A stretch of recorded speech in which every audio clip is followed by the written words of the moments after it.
ఈసారి వర్షాలపై ఎల్నినో ప్రభావం ఉంటుంది అనే ప్రచారంతో తెలంగాణ ప్రభుత్వం అప్రమత్తమవుతోంది. రైతుల్ని అలర్ట్ చేస్తోంది. రైతుల కోసం ప్రత్యేక వీడియో రిలీజ్ చేసింది. వర్షాలపై ఎల్నినో ఎఫెక్ట్ చూపించే అవకాశం ఉండడంతో ఎక్కువ నీటితో పండే పంటల్ని నిలిపేసి తక్కువ నీటితో పండే పంటలు పండించాలి అని రైతులకు విజ్ఞప్తి చేస్తోంది. వరి, మొక్కజొన్న లాంటి పంటలు మానేసి మినుము, జొన్న, పెసర, కంది పంటలతో పాటుగా కూరగాయల సాగుకు కూడా ఎక్కువ అవకాశం ఇవ్వాలని తెలంగాణ ప్రభుత్వం కోరుతోంది.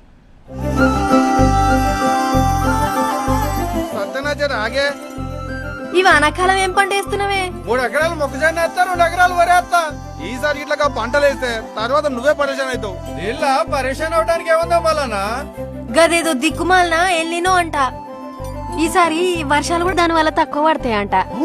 చూస్తూనే ఉన్నాం కానీ వాతావరణం కూడా ఎట్లున్నదో. అట్లయితే ఈసారి వ్యవసాయం ఎట్లా మరి? అందుకనే మన తెలంగాణ వ్యవసాయ శాఖ వాళ్ళు ఏం చెప్తున్నారంటే ఆ వరి, మొక్కజొన్న గిసొంటి కాకుండా తక్కువ నీళ్లతోనే సాగు చేసే పంటలు గవే జొన్నలు, మినుములు, కందులు, చిరుధాన్యాలు వీటితో పాటు కూరగాయలు కూడా పండించుకోమన్నారు.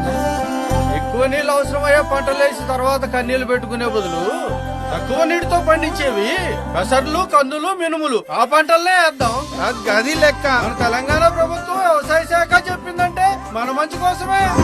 రైతు బాగుంటేనే రాష్ట్రం బాగుంటుంది. వ్యవసాయ శాఖ తెలంగాణ.